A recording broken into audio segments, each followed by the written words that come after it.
الحمد لله رب العالمين والصلاة والسلام على سيد الأنبياء وخاتم المرسلين وعلى آله وصحبه أجمعين أما بعد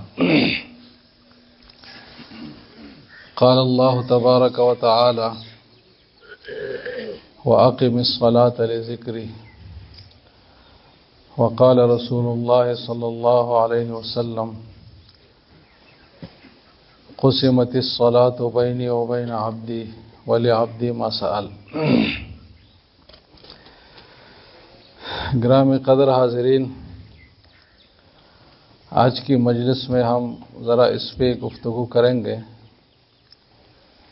کہ اللہ تعالیٰ نے ہمیں جن اعمال کا اور جن چیزوں کا مکلف بنایا ہے، ہمیں حکم دیا ہے، تو اس میں اہم ترین حکم وہ نماز کا ہے،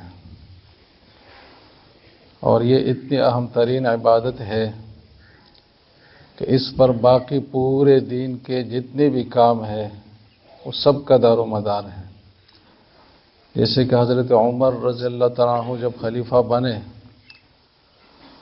تو انہوں نے اپنے گورنروں کے نام ایک فرمان جاری کیا، اور اس فرمان میں حضرت عمر نے فرمایا کہ ان اہم امورکم عندی الصلاۃ، کہ آپ کے جتنے بھی کام ہیں، آپ اسلام کے نمائندے ہیں، آپ کو اسلام کے نافذ کرنے کے لیے میں نے مقرر کیا ہے، جگہ جگہ کا ذمہ دار اور گورنر آپ کو بنایا ہے، لیکن آپ کے جتنے بھی دینی کام ہوں گے، جتنے دینی اقدامات ہوں گے، تو اس میں سب سے اہم ترین چیز میرے نزدیک جو ہے وہ نماز ہے، کہ اس نماز کو جو اس طریقے سے ادا کرے گا جو اللہ کا حکم ہے، تو باقی دین پر بھی وہ عمل کرے گا، یہ 100% گارنٹی والی بات ہے۔ لیکن اگر جو اس نماز کو ضائع کرے گا تو فَهُوَ لِمَا سِوَاهَا أَضْيَعُ، باقی چیزیں اس سے یقیناً ضائع ہوگی۔ یہ نہیں ہو سکتا کہ ایک شخص کی نماز کا اہتمام اس طریقے سے نہ ہو جو اللہ نے حکم دیا ہے، اور وہ باقی دین پر عمل کرنے کا دعویٰ کرے۔ تو اللہ نے ہمیں اعمال میں ایک ایسا عمل دیا جو پوائنٹ ہے تمام چیزوں کے لیے، جس کا ایک کشش ثقل ہے اپنا، کہ اگر یہ چیزیں ہے تو باقی چیزیں اس کے ساتھ چلیں گی، لیکن اگر یہ نہ رہی تو پھر باقی سارا نظام درہم برہم ہو جائے گا۔ ہم جس کائنات میں رہ رہے ہیں یہ اللہ کے مقرر کردہ قوانین کے تحت چلتا ہے۔ ان قوانین میں کشش ثقل کا بھی قانون ہے۔ یہ زمین جو گرد گھوم رہی ہے سورج کے، اور چاند جو زمین کے گرد گھوم رہا ہے، اور پھر ہزاروں اربوں کہکشائیں جو گھوم رہی ہے، تو یہ سب اس کشش ثقل کے قانون کے تحت گھوم رہی ہے۔ تو اس طرح جو دینی اعمال ہے اس میں بھی اللہ تعالیٰ نے ایک مرکزی چیز رکھی ہے، جیسے کہ یہ ہمارا جو عائلہ شمسیہ ہے، جس کے تحت یہ ہمارا نظام چل رہا ہے دنیا کا، تو اس طرح دین کا بھی ایک عائلہ شمسیہ ہے، اور اس میں جو مرکزی کردار ہے وہ نماز کو اللہ تعالیٰ نے دی ہے۔ تو آج کے مجلس میں ہم یہ مختصراً کوشش کریں گے کہ یہ نماز اس طرح نماز ہماری کیسی بن جائے جو اللہ نے حکم دیا ہے۔ اللہ نے نماز کا بار بار حکم دیا ہے، اور جو حکم دیا ہے تو وہ ایک خاص لفظ کے ساتھ دیا ہے جو اقامت کا لفظ ہے۔ اقیم الصلاۃ، اقیم الصلاۃ، ہمیشہ یہ لفظ استعمال کیا ہے۔ تو اقامت یہ عربی کا لفظ ہے، اس میں بہت سارا مفہوم ہے جس کو اردو میں یا کسی اور زبان میں ادا ہی نہیں کیا جا سکتا، اور اس میں سارے سٹیجز اور یہ سارے مراحل شامل ہیں جو نماز کے لیے شریعت نے رکھے ہیں۔ تو نماز کو ہم بالکل ایک سیدھی سادی چیز کی طرح لیتے ہیں کہ ہم جا رہے ہیں تو ہم نے جیسے کہ کوئی اور کام کرنا ہے تو نماز بھی ایک کام ہے، بس ہم کر لیتے ہیں، اور اس کام سے جب ہم فارغ ہو جاتے ہیں تو باقی کاموں میں لگ جاتے ہیں۔ تو نماز کو ہم ایک کام کی طرح سمجھتے ہیں، مطلب، جبکہ نماز صرف کام نہیں ہے بلکہ یہ پورے دین کا معیار ہے، پورے دین کا مدار ہے۔ اس معیار اور مدار کی شروعات ہوتی ہے اذان سے۔ تو ہم ذہن میں ایک مثال رکھیں کہ ایک بہت بڑی ہستی ہے دنیا کی، ایک بہت بڑا بادشاہ ہے، اور اس کا ایک دربار لگتا ہے ایک خاص وقت میں، اور اس دربار میں خاص آداب کے ساتھ لوگ حاضر ہوتے ہیں، اور پھر وہ بادشاہ جس سے راضی ہوتا ہے تو جتنے اس کے دل کے ارمان ہے وہ انعامات کی صورت میں وہ پوری کرتا ہے۔ تو ہم صرف سمجھنے کے حد تک یہ مثال ذہن میں رکھ لیں، تو جب نماز کے لیے اذان ہو جاتی ہے تو گوئے کہ اللہ تعالیٰ جو ملک الملوک ہے، جو شہنشاہ ہے، جس سے بڑی کوئی ہستی نہیں، جس سے بڑا کوئی بادشاہ نہیں، جس سے بڑا کوئی با اختیار نہیں، جس سے بڑا کیا، جس کے قریب کیا، جس کے تصور میں بھی نہیں کیا جا سکتا کہ اس کے قریب کوئی ہستی ہو، تو اس ہستی کی طرف مؤذن ہمیں بلاتا ہے، تو ہم جب اذان سنیں تو ہمارے اوپر ایک لرزہ طاری ہونا چاہیے، ایک کپکپی طاری ہونا چاہیے کہ اب اس علام الغیوب اور ملک الملوک بادشاہ کے سامنے حاضری کے لیے ہمیں بلایا گیا ہے۔ اس بلاوے کے بعد پھر ظاہر ہے کہ جب آپ بادشاہ کے دربار میں جاتے ہیں تو آپ اگر کام کاج کر رہے ہیں، اپنی کھیتی باڑی کر رہے ہیں اور آپ کے کپڑے جو ہے نا وہ پسینے سے بھرے ہوئے ہو اور جسم سے کوئی خوشگوار بو آپ کی نہیں آ رہی اور کپڑے بھی آپ کے مناسب نہ ہوں اور آپ کا ذہن بھی منتشر ہو، تو آپ اس کیفیت میں بادشاہ کے سامنے نہیں جاتے ہیں، بلکہ پہلے گھر جاتے ہیں، اہتمام سے غسل کرتے ہیں، نئے کپڑے پہنتے ہیں، پھر اپنے ذہن کو بادشاہ کے دربار کے مطابق مجتمع کر لیتے ہیں، بنا لیتے ہیں، پھر آپ بادشاہ کے دربار میں جاتے ہیں۔ تو ہم بھی جب اذان سنیں تو اس کے بعد ہم ذہنی طور پر نماز کی تیاری میں لگ جائیں، جس کی سب سے پہلی جو سیڑھی ہے اور جو سب سے پہلا حکم ہے شریعت نے جو دیا ہے وہ وضو کرنے کا ہے۔ اب اس وضو میں بھی ایک حقیقت ہے، اس کو بھی ہم بس سمجھتے ہیں کہ 4 اندام کو ہم نے ترک کر لیا، اس سے پانی گزار لیا، بس یہ ہمارا وضو ہو گیا، جبکہ ایک پورا فلسفہ، ایک پوری حقیقت ہے کہ ہم اس بڑے بادشاہ کے دربار میں حاضری کے لیے جا رہے ہیں، اور صرف حاضری بھی نہیں ہے، ان کے ساتھ ہم مناجات بھی کریں گے، اس کے ساتھ بات چیت بھی کریں گے اور بہت قریب جائیں گے بادشاہ کے۔ تو بادشاہ کے قریب جانے کے لیے اپنے آپ کو صاف ستھرا کرنا ہے۔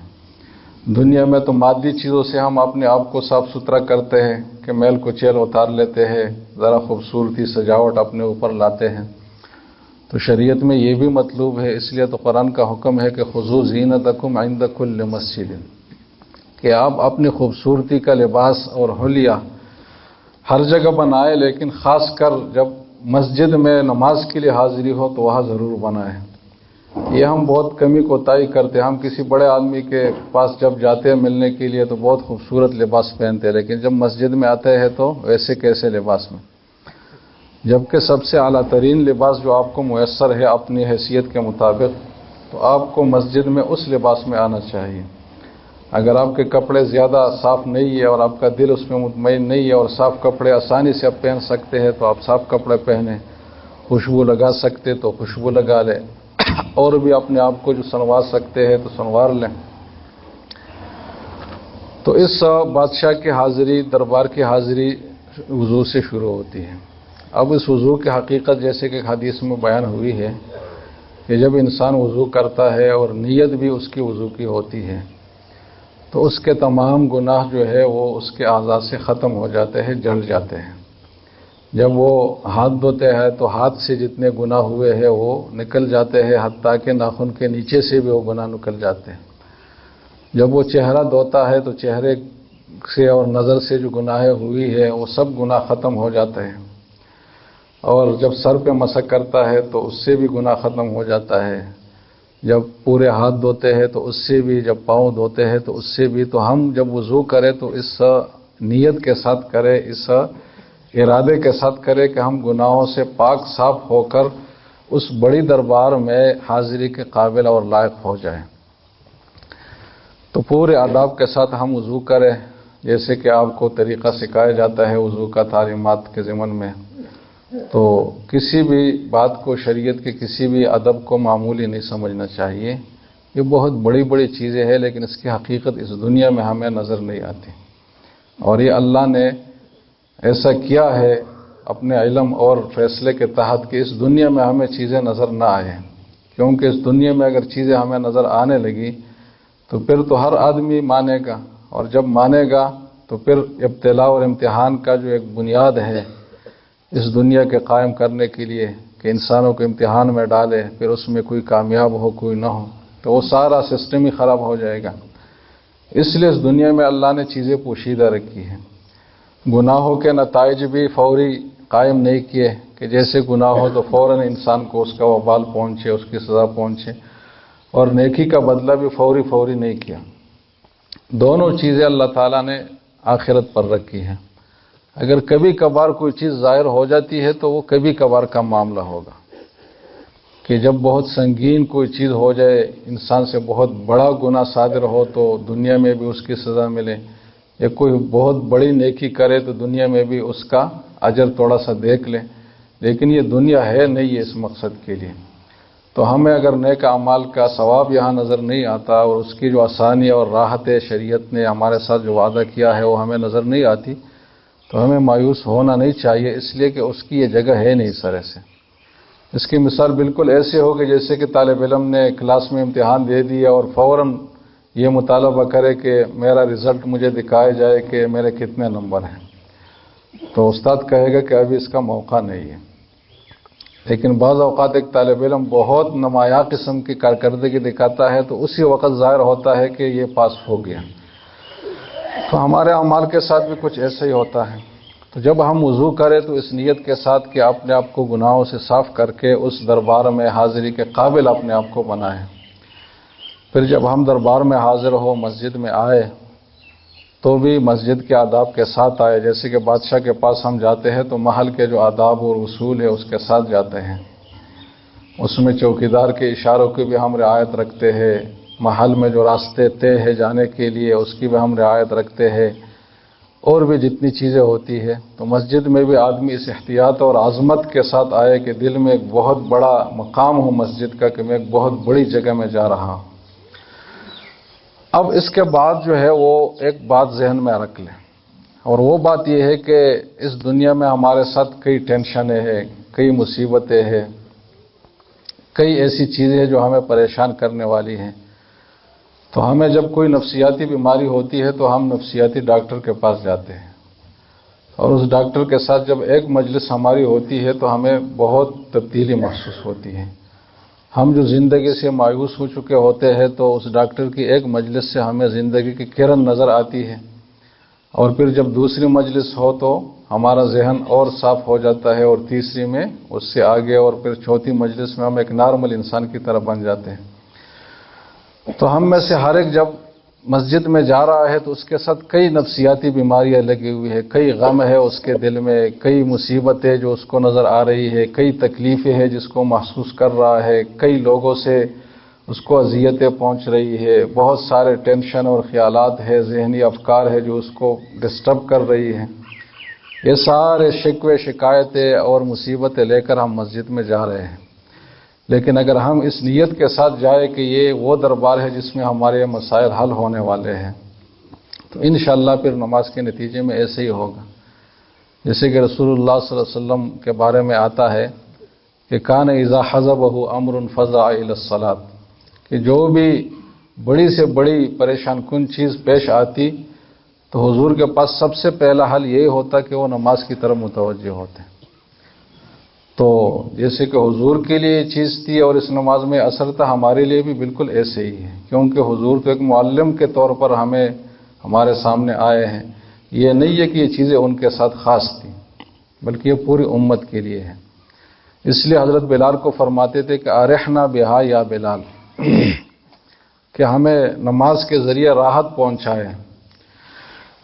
تو نماز یہ راحت کا ذریعہ تھا اور مسائل اور مشکلات کے حل کرنے کا ذریعہ تھا، جیسے کہ اس وقت میں تھا تو آج بھی یہ ہے، بشرطے کہ ہم اس نیت کے ساتھ نماز پڑھیں۔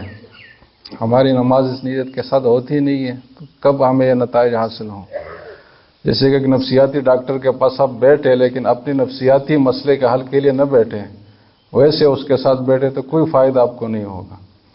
تو اسی طرح نماز میں بھی اس وقت میں ہم یہ نیت کریں مسجد میں آتے ہی کہ ہمارے جتنے مسائل ہیں، مشکلات ہیں، وہ ہمارے ذہن سے دور ہوں اور ہمیں اس نماز کے ذریعے سے راحت حاصل ہو، اور اس نماز کے ذریعے سے ہم اللہ تعالیٰ کے ساتھ مناجات کریں۔ تو پھر جب اس نیت کے ساتھ ہم مسجد میں آ گئے، مسجد کے آداب کی رعایت کرتے ہوئے آ گئے، پھر صف میں بیٹھ گئے، تو صف سیدھی کرنا یہ شریعت کا بہت مؤکد ترین حکم ہے۔ اس لیے حضور صلی اللہ علیہ وسلم نے فرمایا کہ ان اقامت الصفوف من تمام الصلاۃ، کہ صفوں کو اچھی طرح مکمل کرنا یہ نماز ہی کے مکمل کرنے کا حصہ ہے، یہ کوئی نماز سے باہر کا کام نہیں ہے، یہ اس حکم کا حصہ ہے جو قرآن کا لفظ ہے اقیم الصلاۃ۔ قرآن نے جس لفظ کا انتخاب کیا ہے اقیم، تو حضور نے فرمایا کہ ان اقامت الصف من تمام الصلاۃ، اور دوسری روایت میں ہے کہ من اقامت الصلاۃ۔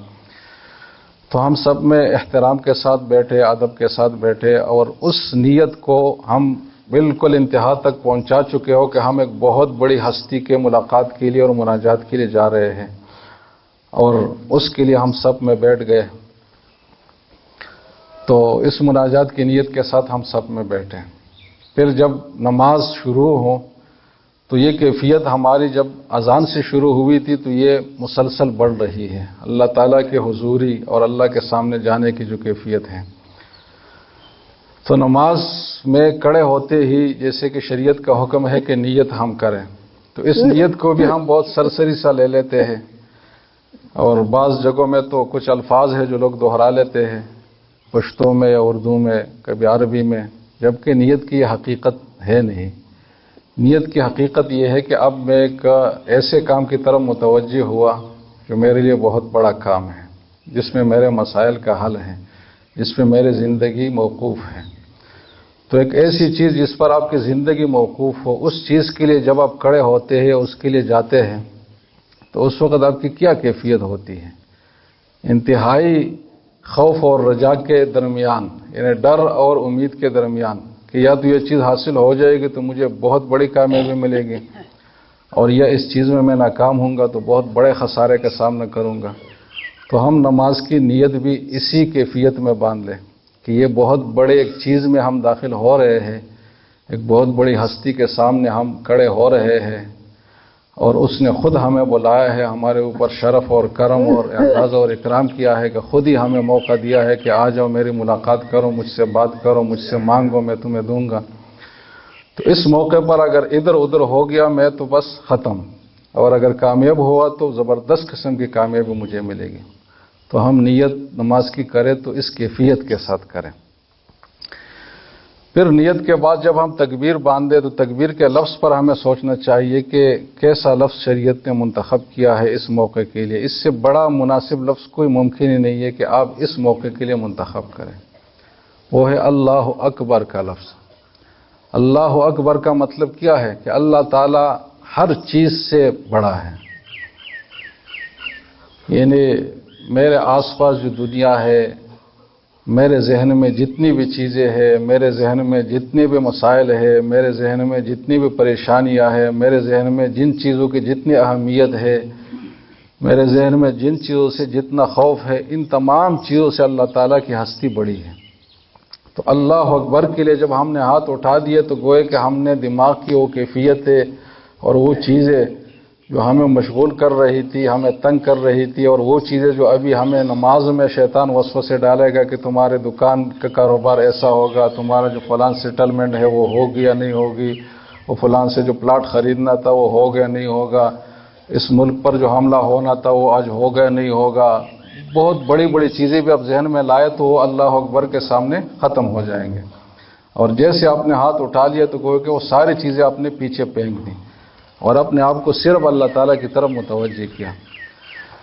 تو ہم پھر نیت کے بعد اللہ اکبر اس کیفیت کے ساتھ کہیں کہ جتنی بھی چیزیں ہیں دنیا کی، یہ تمام کائنات لے لے جس کی کوئی انتہائی نہیں ہے، لیکن اس کے باوجود یہ سب اللہ کے سامنے ہیچ ہے، کوئی بھی حیثیت نہیں رکھتی۔ تو اللہ اکبر کہہ کر ہم نماز میں داخل ہوں۔ پھر اس کیفیت میں جب ہم نماز میں داخل ہو تو گوئے کہ ہم ملک الملوک اور شہنشاہ بادشاہوں کے بادشاہ کے ساتھ ہم نے بات چیت شروع کر لی۔ اس بات چیت میں سب سے پہلے ہم نے وہ چیزیں ہٹا لی جو ہمیں اس نماز میں پریشان کرنے والی ہیں۔ تو اگر ہم پہلی تکبیر کے وقت یہ عزم کر لینا تو پھر شیطان ہمیں نماز میں تنگ نہیں کرے گا، نماز میں ہمیں مختلف خیالات نہیں آئیں گے، نماز میں جو کیفیت ہونی چاہیے وہ ہمیں حاصل ہوگی، بشرطے کہ ہم اذان سننے کے بعد جو مراحل ہے یہ اسی طریقے سے کریں جو میں نے عرض کر.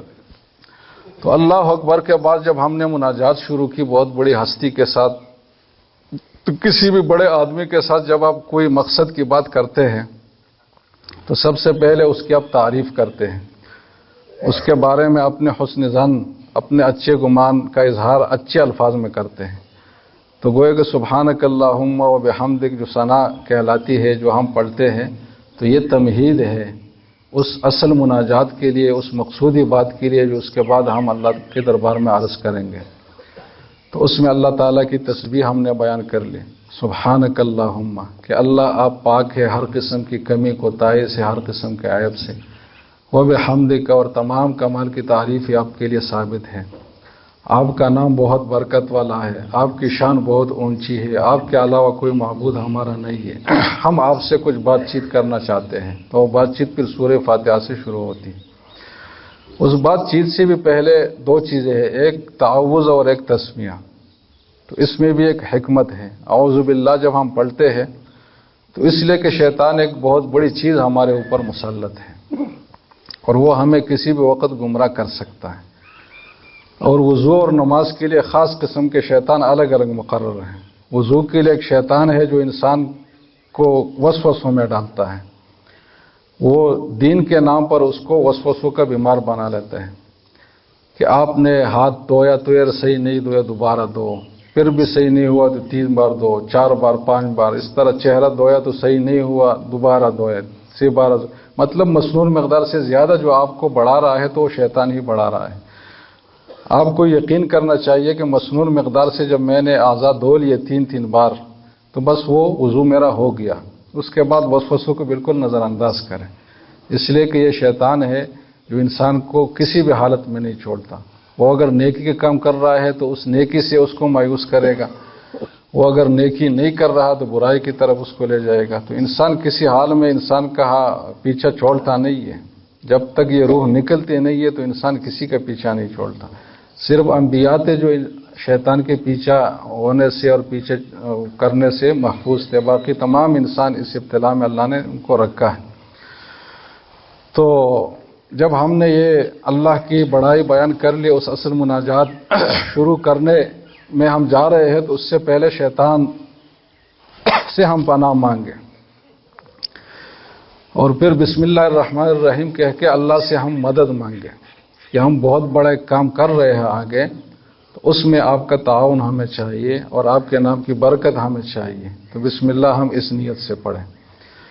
پھر اس کے بعد سورہ فاتحہ پڑھے، اور سورہ فاتحہ کے بارے میں تو صحیح حدیث میں پوری تفصیل آئی ہے کہ یہ اللہ تعالیٰ سے کلام کی ایک صورت ہے، اللہ تعالیٰ سے بات چیت کرنے ہی کی ایک شکل ہے جو انسانوں کو اللہ تعالیٰ نے عطا فرمائی ہے. اور اتنا رحم فرمایا ہے کہ دن میں 5 مرتبہ یہ موقع دیا ہے. اگر کوئی دنیا کا بڑا بادشاہ آپ کو زندگی میں ایک بار بھی شرف بازیابی ملاقات کی بخشے تو آپ پوری زندگی اس کو یاد رکھتے ہیں کہ فلاں آدمی نے ہمیں جو ہے نا وہ اپنے مجلس خاص میں بلایا تھا. جیسے کہ آج کل جو مرعوب لوگ ہیں نا، اس کو اگر ٹرمپ بلائے اپنے ملاقات کے لیے تو پھر پورا ملک اس کا تذکرہ کرتا رہتا ہے کہ ہمارے صدر اور وزیر اعظم کو ٹرمپ نے بلایا اور اس نے خاص الفاظ اس کے بارے میں استعمال کیے. تو آپ نے سنا ہوگا چند. تو اس طریقے سے تو اللہ کے سامنے جب ہم جائیں اور اللہ ہمیں موقع دے تو یہ کتنی بڑی نعمت ہے. تو یہ نماز ہمارے اوپر کوئی بوجھ نہیں ہے اللہ کی طرف سے، یہ نعمت ہے اللہ تعالیٰ کی طرف سے. اور شریعت کے جتنے بھی فرائض ہیں، جتنے بھی احکام ہمارے اوپر فرض کیے گئے ہیں، خواہ وہ جانی عبادات ہے خواہ مال عبادات ہے، ان تمام کی یہی حقیقت ہے کہ اللہ تعالیٰ نے ہمارے اوپر عبادت فرض کر کے گوئے کہ اپنے اوپر فرض کر لیا کہ میں تمہیں جنت میں لے جاؤں گا. تو اللہ نے اپنے اوپر جنت میں ہمیں لے جانے کو فرض کرنے کے لیے عبادتیں ہمارے اوپر فرض کی ہیں. تو یہ کوئی بوجھ نہیں ہے بلکہ یہ نعمت ہے اللہ کی طرف سے. یہ ہمارا ایک بہت نقطۂ نظر، زاویہ نظر ہے کہ ہم شریعت کے احکام کو بوجھ سمجھتے ہیں، پھر اس کی وجہ سے پھر حیلے حوالے اس کے لیے ڈھونڈتے ہیں، جان چھڑانے کی کوششیں کرتے ہیں. لیکن اگر اس کو ہم نعمت سمجھ لیں تو نعمت سے کوئی جان چھڑانے کی کوشش نہیں کرتا. تو ان نعمتوں میں سب سے بڑی نعمت جو ہے وہ نماز کا ہے. اب نماز کے اندر جب ہم ہو تو 2 چیزوں کی شریعت میں حکم ہے، خشوع اور خضوع. اور یہ ایسی چیزیں ہیں جس کے بارے میں حدیث میں یہ بات آئی ہے کہ یہ امت سے اٹھ جائیں گے، اور جب یہ چیزیں امت سے اٹھ گئی تو ان کی نمازیں بے روح ہو جائیں گی، اور جب بے روح ہو گئی تو ان نمازوں پر وہ نتائج نہیں ملیں گے جو اس پر ملتے ہیں۔ تو یہ خشوع اور خضوع دو الگ الگ لفظ ہیں، اور اس کے دونوں کا الگ الگ مطلب ہے، دونوں کی جگہ بھی الگ الگ ہے، دونوں کا مطلب اور ظاہر کرنے کا جو انداز ہے وہ بھی الگ الگ ہے۔ خشوع جو ہے دل کی صفت ہے، اور خضوع جو ہے یہ ظاہری بدن اور جسد کی صفت ہے۔ خشوع کا مطلب یہ ہے کہ چار چیزیں آپ کے دل میں ہو اللہ تعالیٰ کے حوالے سے۔ ایک بہت بڑی عظمت اللہ کی ہو آپ کے دل میں، کہ بہت عظیم ہستی ہے، بہت عظیم ذات ہے، بہت بڑی ذات ہے، بہت قدرت والی، بہت علم والی، بہت صفات والی ذات ہے۔ وہ تمام اسماء حسنہ جو آپ کو یاد ہے، اور جتنے آپ کو یاد ہے تو اس کا ذہن میں استحضار کرے کہ ان صفات کے حامل ہستی ہے اللہ تعالیٰ کی۔ تو بہت بڑی عظمت آپ کے دل میں اللہ کی عظمت کا تصور ہو۔ خشوع کے لیے ایک چیز یہ ضروری ہے۔ دوسری ہے کہ اللہ تعالیٰ کے ساتھ محبت کا دل میں احساس ہو، کہ اتنی بڑی ہستی نے مجھے موقع دیا ہے کہ میں یہاں آؤں، اس کے سامنے کھڑا ہوں، مجھے مناجات کا موقع دیا ہے۔ اس ہستی نے میرے اوپر کتنے انعامات اور احسانات کیے ہیں، مجھے جو باڈی اور جو جسد دیا ہے، اس کی ایک ایک چیز پر جو آج تحقیق ہوئی ہے تو آپ حیران ہو جائیں گے کہ انسان کو اللہ تعالیٰ نے کتنے کمالات سے نوازا ہے، لیکن ہمیں ان نعمتوں کا احساس ہی نہیں ہوتا۔ احساس جب ہوتا ہے جب وہ چیز چلی جاتی ہے۔ جس کی آنکھیں ہیں تو اس کو احساس نہیں ہے کہ مجھے اللہ نے بہت بڑی نعمت دی ہے، لیکن جس کے آنکھ میں تھوڑا سا بھی آدھا نمبر کم ہو جائے تو وہ ڈاکٹروں کے پاس بھاگتا ہے، پھر پتہ چلتا ہے کہ وہ آدھا نمبر جو تھا اس کی کتنی اہمیت تھی۔ دماغ کا ایک ایسا رگ جو نظر بھی نہیں آتا، اگر اس میں تھوڑا فالٹ آ جائے تو ہم کروڑوں روپے خرچ کر کے ڈاکٹروں کے پاس ہسپتالوں میں مہینوں پڑے رہتے ہیں، لیکن جب وہ رگ صحیح سالم ہے تو ہمیں اس کا احساس ہی نہیں ہے کہ اربوں رگیں ہمارے دماغ میں چل رہی ہے، جس میں سے اگر ایک بال سے بھی چھوٹا رگ اگر وہ ڈیمیج ہو جائے، خراب ہو جائے تو ہمارا دماغ کام چھوڑ جائے۔ تو اللہ کی جو ہمارے اوپر نعمتیں ہیں، جو ایک ایک خلیہ جو اللہ نے ہمیں دیا ہے، اس کے اندر جو ڈی این اے اللہ تعالیٰ نے رکھا ہے، جو کتنی بڑی قدرت کی دلیل ہے وہ اللہ تعالیٰ کی، اس کی تفصیل کا یہ موقع نہیں ہے۔ تو اللہ تعالیٰ کی جتنی نعمتیں ہمارے اوپر ہو اس کا استحضار کر کے اللہ سے محبت اپنے دل میں پیدا کریں، تو عظمت کا تصور ہو، محبت کا تصور ہو۔ تیسرا عاجزی کا، کہ جب اتنی عظیم ہستی کے سامنے ہم کھڑے ہیں تو ہماری حقیقت کیا ہے، ہم جسمانی لحاظ سے بھی بہت حقیر ہے، اور عقلی جو قوتیں ہماری ہے وہ بھی بہت حقیر ہے۔ جسمانی لحاظ سے ہمارا کیا وجود ہے، ہماری یہ جو پوری دنیا ہے نا، اس کو جو موجودہ کائنات جس کو سائنس نے انکشاف کیا ہے، دیکھا ہے دوربینوں سے، تو کہتے ہیں کہ ایک چھوٹے سے ذرے کی بھی حیثیت یہ پوری دنیا نہیں رکھتی۔ وہ ذرہ جو ہم بمشکل دیکھ پاتے ہیں، تو اس ذرے کے اندر ہماری کیا حیثیت ہوگی ایک انسان کی۔ یہ دنیا ہمیں کتنی بڑی لگتی ہے، کتنے بڑے بڑے پہاڑ ہے، اور کتنے جغرافیے ہے، اور کتنے ملک ہے، اور کتنے سمندر ہے، لیکن ہمیں اس میں اپنا وجود پھر کتنا چھوٹا لگے گا۔ تو ہم کیا چیز ہے کہ اللہ نے ہمیں اتنا موقع دیا کہ ہمیں اپنے سامنے بلایا اور اپنے بات چیت کے قابل ہمیں سمجھا۔ تو اپنی عاجزی اور اللہ تعالیٰ کی بڑائی کا احساس، اور ساتھ ساتھ اللہ کی محبت کا احساس، جب اس کیفیت کے ساتھ ہمارا دل ہو تو یہ خشوع ہے۔ اور یہ کیفیت اگر واقعی ہمارے دل میں ہوگی تو پھر یہ ظاہر بدن پر بھی دکھے گی، نظر آئے گی۔ ہمارے کندھے جھکے ہوئے ہوں گے، ہمارا جو ہے سر سجدے کی طرف ہماری نظریں ہوگی، ہمارا پوری قامت گواہی دے رہی ہوگی کہ یہ آدمی کسی کی تعظیم کا اظہار کر رہا ہے، کسی سے محبت کا اظہار کر رہا ہے، کسی کے سامنے اپنے آپ کو ذلیل کرنے اور عاجز کرنے کا اظہار کر رہا ہے۔ تو دل میں کیفیت ہوگی تو بدن پر ظاہر ہوگی، اگر دل میں نہ ہو تو پھر بدن پر ظاہر نہیں ہوگی، اگر ہوگی بھی تو ایک منافقانہ قسم کی کیفیت ہوگی جس میں ظاہر آپ کا باطن کے مطابق نہیں ہے۔ تو جب یہ خشوع اور خضوع کی کیفیت ہماری ہو اور ہم نے بسم اللہ پڑھ کر اللہ سے تعاون مانگا، بات چیت کرنے کی اجازت مانگی، تو پھر ہم الحمدللہ پڑھیں، اور اس نیت سے پڑھے، اس احساس کے ساتھ پڑھے کہ اللہ تعالی ہماری یہ بات سن رہا ہے، اور صرف سن بھی نہیں رہا بلکہ جواب بھی ساتھ ساتھ دے رہا ہے۔ جیسے کہ حدیث میں ہے کہ جب انسان الحمدللہ پڑھتا ہے تو اللہ فرماتے ہیں کہ حمدنی عبدی، کہ میرے بندے نے میری تعریف کی۔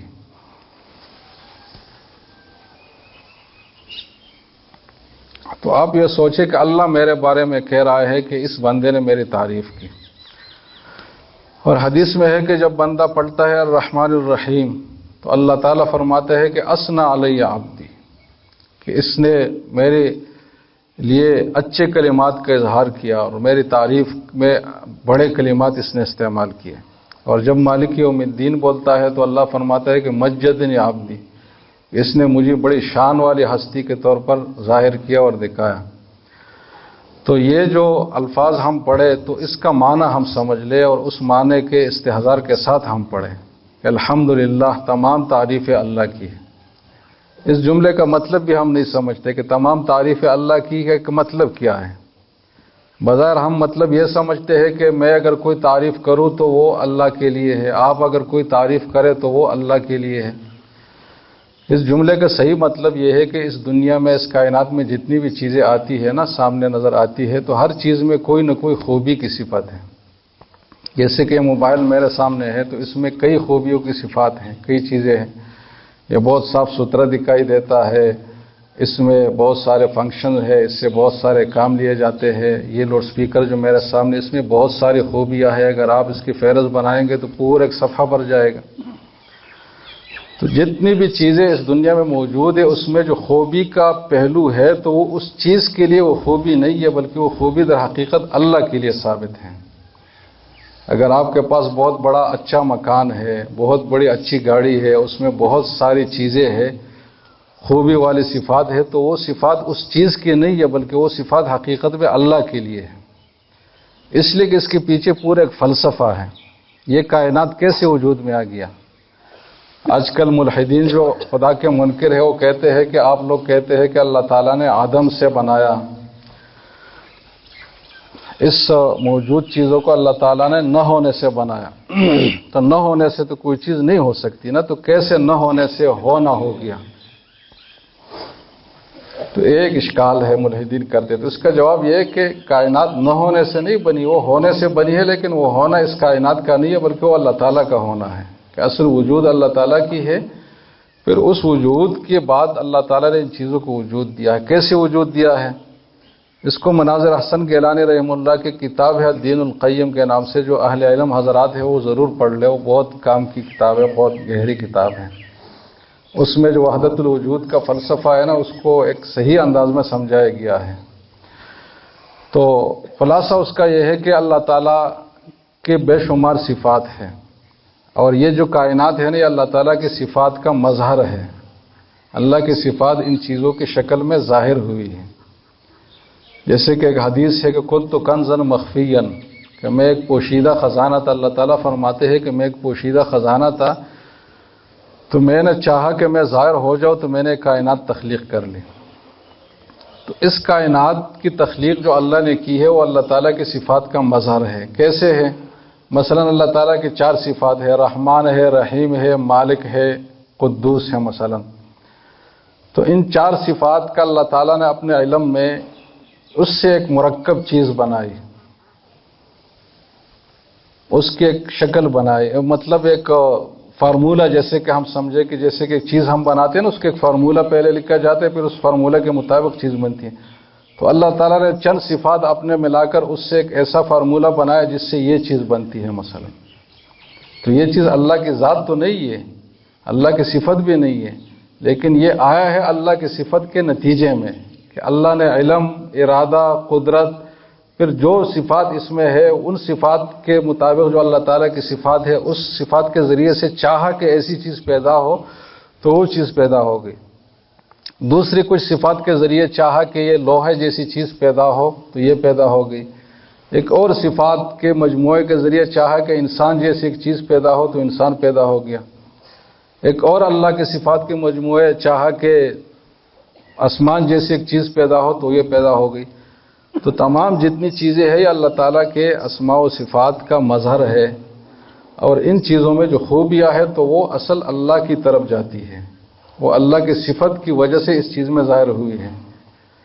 اگر خدا نہ خواستہ نعوذ باللہ ہم کہہ دیں کہ اگر اللہ تعالیٰ میں علم کی صفت نہ ہوتی تو اس کائنات میں کوئی علم والی چیز ہو ہی نہیں سکتی تھی، اس لیے کہ پیدا کرنے والے میں ایک چیز نہیں ہے نا، تو وہ پیدا شدہ چیز میں وہ کیسے آئے گی؟ یہ بات سمجھ رہے ہیں نہیں سمجھ رہے ہیں؟ تو اس کائنات میں جو بھی خوبیاں ہے، ان خوبیوں کی اصل حقیقت اللہ کے اندر پائی جاتی ہے، وہ ہمارے ذہن اور عقل اور سمجھ سے باہر ہیں، لیکن جڑ پائی جاتی ہے، تب یہاں یہ چیز آئی ہے۔ تو اس دنیا میں تعریف کے جتنے پہلو ہیں نا، یہ سب اللہ کی صفات کے نتیجے میں آئی ہے۔ لہذا جس چیز کی بھی ہم تعریف کریں تو وہ اس چیز کی تعریف نہیں ہے، بلکہ اس تعریف کی جڑ کہا جاتی ہے اللہ کی ہستی اور اللہ کی ذات کی طرف۔ تو الحمدللہ کا یہ مطلب ہے۔ دوسرا جملہ ہے رب العالمین۔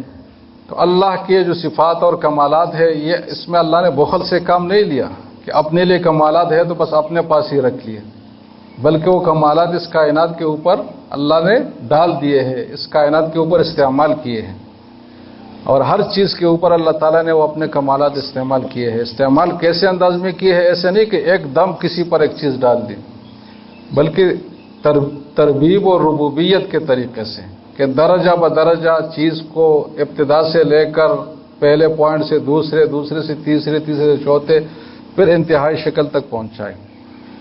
رب اس ذات کو کہتے ہیں جو چیز کو درجہ بدرجہ آگے لے جاتا ہے۔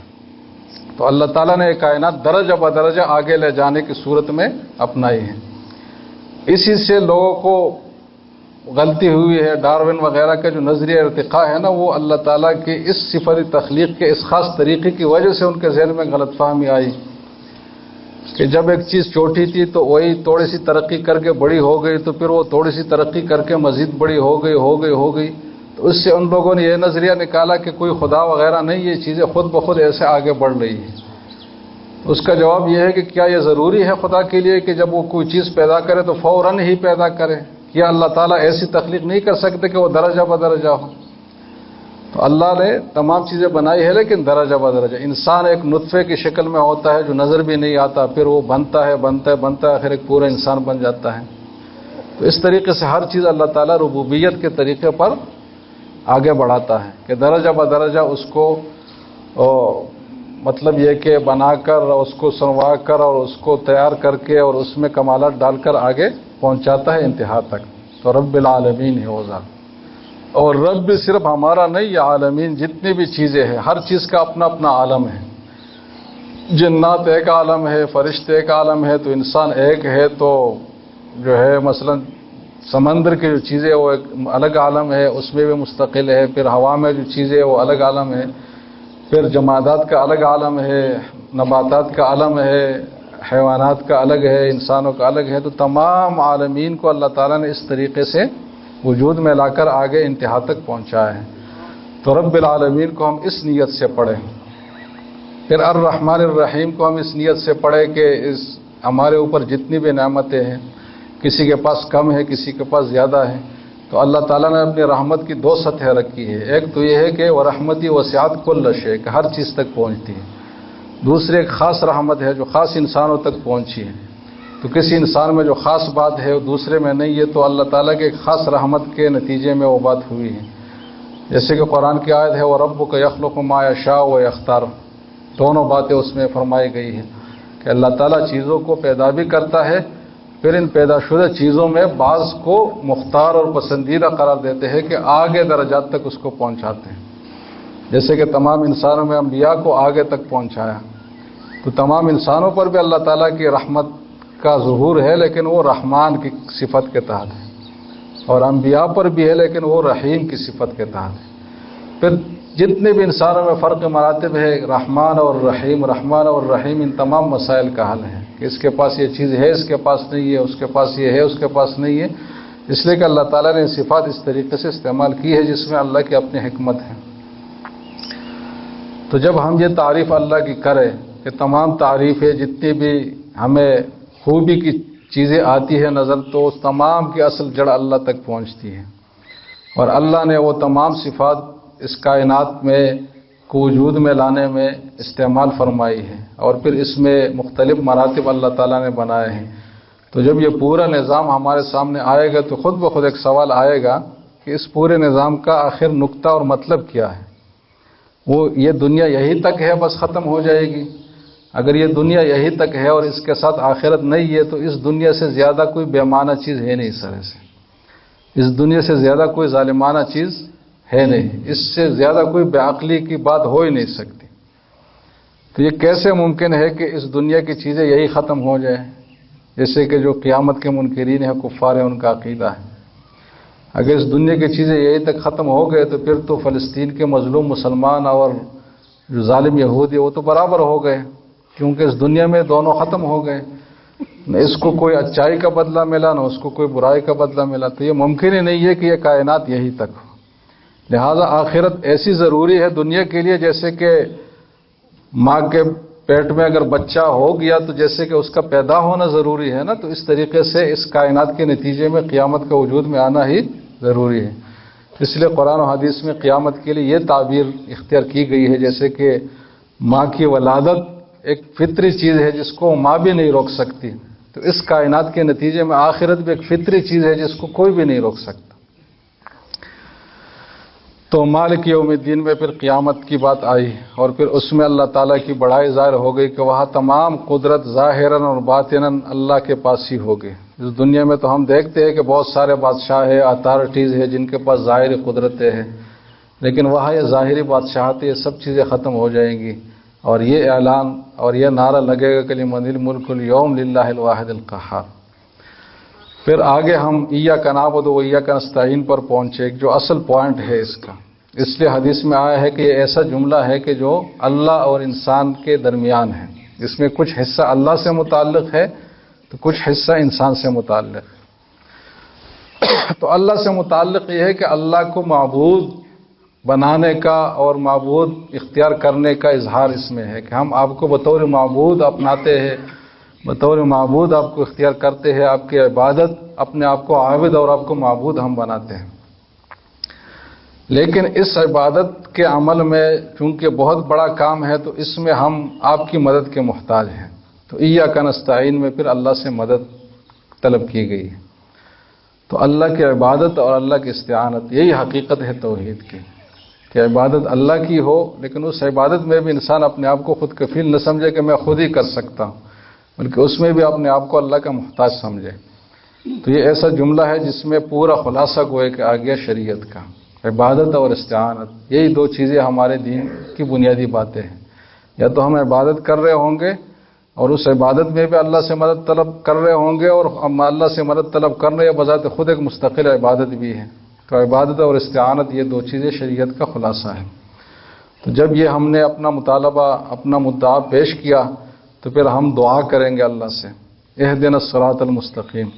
دعا میں بھی ہمارے سامنے کئی سارے آپشن ہوں گے کہ میں اپنے لیے مال مانگوں، میں اپنے لیے اولاد مانگوں، میں دنیا کی خوشی اور سعادتیں مانگوں، لیکن سب سے اونچی چیز کی تلقین کی گئی ہے وہ صراط مستقیم، کہ آپ نماز میں اس چیز کی دعا مانگے کہ سیدھا راستہ۔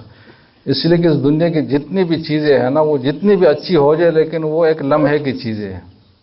اس پوری دنیا کی زندگی کی حقیقت ایک لمحے ہی کی ہے۔ اگر اس دنیا کو آپ آخرت کے مقابلے میں لے لے تو ایک لمحے کی تعبیر بھی اس کے لیے صحیح نہیں ہے، اس لیے کہ آخرت کی زندگی تو لا فانی ہے نا، جس کی کوئی انتہا نہیں ہے۔ کروڑوں کو کروڑوں میں ضرب دے، پھر اس کو اربوں میں ضرب دے، پھر اس کو کربوں میں ضرب دے، پھر ضرب دیتے رہے، اس میں زندگی آپ کی گزرے، تب بھی وہ زندگی کا آپ حساب کتاب نہیں لگا سکتے۔ تو اس آخرت کی زندگی میں اس دنیا کی حقیقت کیا ہے کہ اس کی چیزیں ہم مانگیں، لہٰذا اللہ نے ایسی چیز کی تلقین فرمائی جو اس زندگی میں ہمارے کام آنے والی ہے، اور وہ صراط مستقیم ہے۔ اور پھر صراط مستقیم بھی ایسا نہیں کہ اندھا دھند کہ ہر کوئی کہے کہ میرے پاس سیدھا راستہ ہے، میرے پاس آؤ، بلکہ اس کو پورا ڈیفائن کیا گیا، منقح کیا گیا کہ صراط مستقیم کیا ہے جو میں مانگ رہا ہوں۔ تو صراط الذین انعمت علیہم، اس کا حوالہ دیا گیا کہ ان لوگوں کا راستہ جن پر انعام کیا گیا ہے، اور وہ تاریخ کی معروف ہستیاں ہے جس کو ہر کوئی جانتا ہے، سمجھتا ہے، جس سے کوئی انکار نہیں کر سکتا۔ جس کی دوسری آیت میں وضاحت آئی ہے کہ من النبیین و صدیقین و شہداء و صالحین، یہ چار طبقات کے لوگ ہیں۔ تو ان لوگوں کے راستے پر چلنے کی توفیق اور چلنے کی ہدایت، چلنے کے عملاً چلنے کی دعا ہم مانگے، اس کی طرف ہدایت کی دعا مانگے، تو یہ تلقین ہمیں کی گئی ہے۔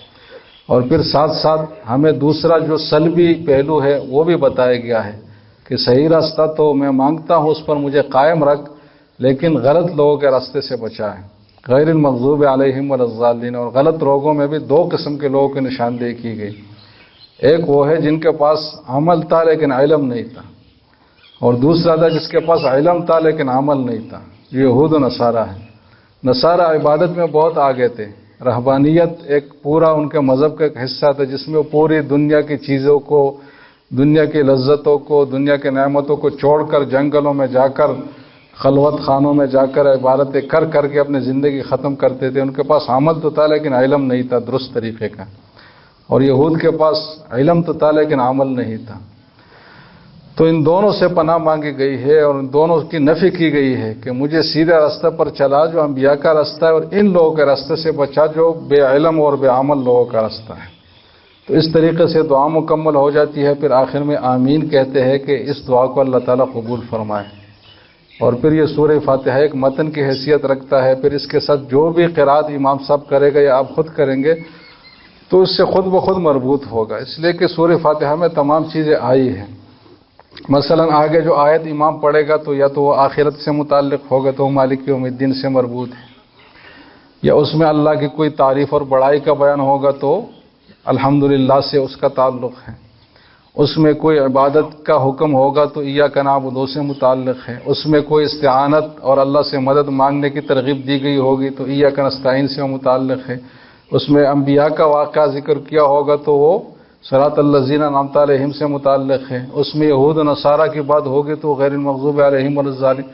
تو جہاں بھی قرآن کی کوئی بھی آیت امام پڑھے گا تو وہ اس سورہ فاتحہ سے اس کا تعلق ہوگا.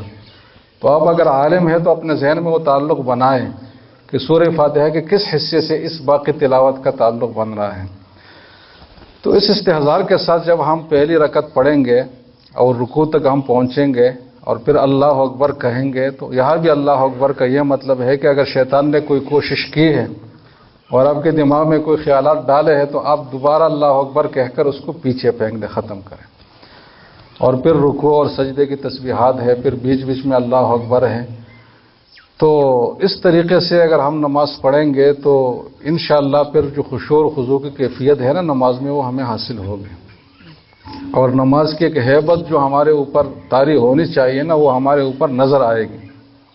جیسے کہ حضرت علی رضی اللہ عنہ کے بارے میں ہے کہ جب وہ اذان کی آواز سنتے تو وہ ایسے ہو جاتے کہ بالکل جیسے کہ انتہائی دہشت میں آدمی آ جاتا ہے، انتہائی رعب میں. اس لیے کہ انہوں نے فرمایا کہ میں ابھی رب کے سامنے جانے کے لیے ہوں. ایک بار ہم ادھر بیٹھے تھے، حضرت رحمہ اللہ کے پاس میں قریب بیٹھا تھا تو کچھ لوگ باتیں کر رہے تھے. تو حضرت تو نماز کے وقت قریب بالکل جب ہوتا تو کوئی بات بھی نہ فرماتے، کسی سے کوئی بھی ضروری بات ہوتی تو بالکل مختصر ایک لفظ میں. حضرت فرماتے تھے کہ جو کام کی بات ہے نا وہ ایک دو لفظوں میں ہی ہوتی ہے، اس کے لیے طویل تقریر کی ضرورت نہیں ہوتی.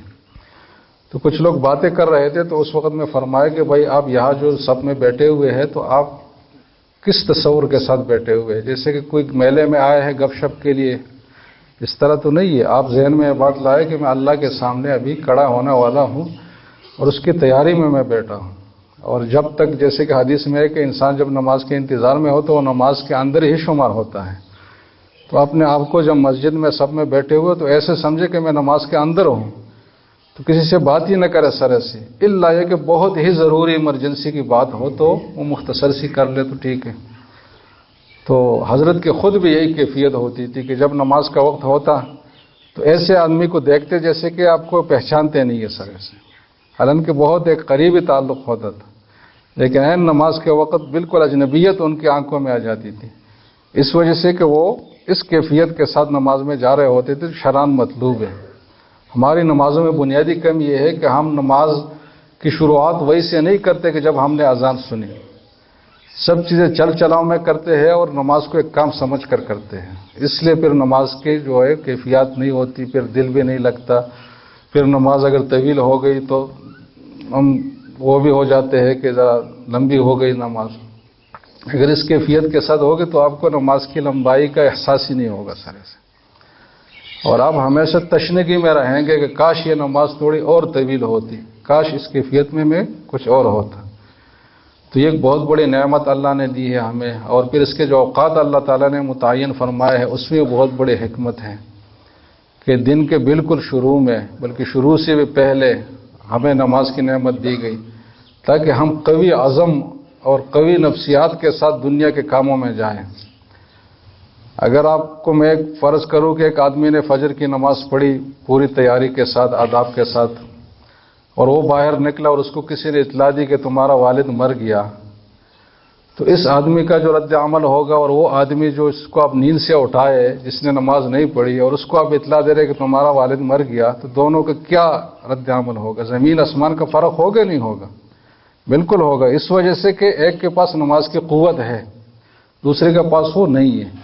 تو ہمیں اللہ تعالیٰ نے دن کے ابتدا میں ایک چیز دے رہا کہ ہم قوت کے ساتھ جائیں، پھر آگے جب ہم زندگی میں جائیں تو کبھی ہم کسی کے اوپر کوئی ظلم زیادتی کریں گے، کوئی ہمارے اوپر کرے گا، کسی کو ہم سے دکھ پہنچے گا، کسی کا ہم سے دکھ پہنچے گا، یہ سارے کرب بلا اور چیزیں جمع کر کے ظہر کی نماز تک یہ ساری چیزیں ظہر کی نماز میں نمٹ جائے گی اگر ہم اس کیفیت کے ساتھ پڑھیں۔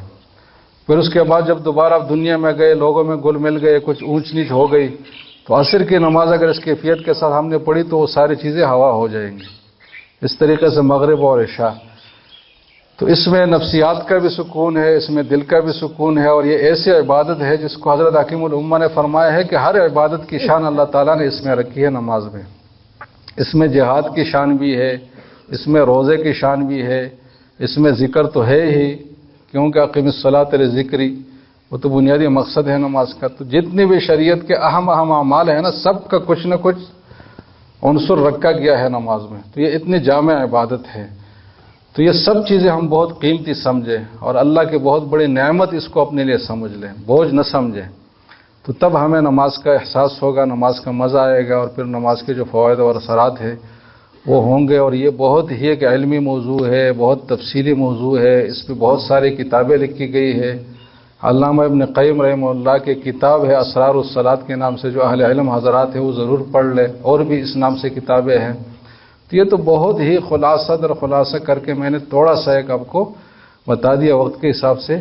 اللہ سے دعا ہے کہ سب سے پہلے مجھے اس طرح نماز پڑھنے کی توفیق عطا فرمائے، پھر تمام حاضرین کو۔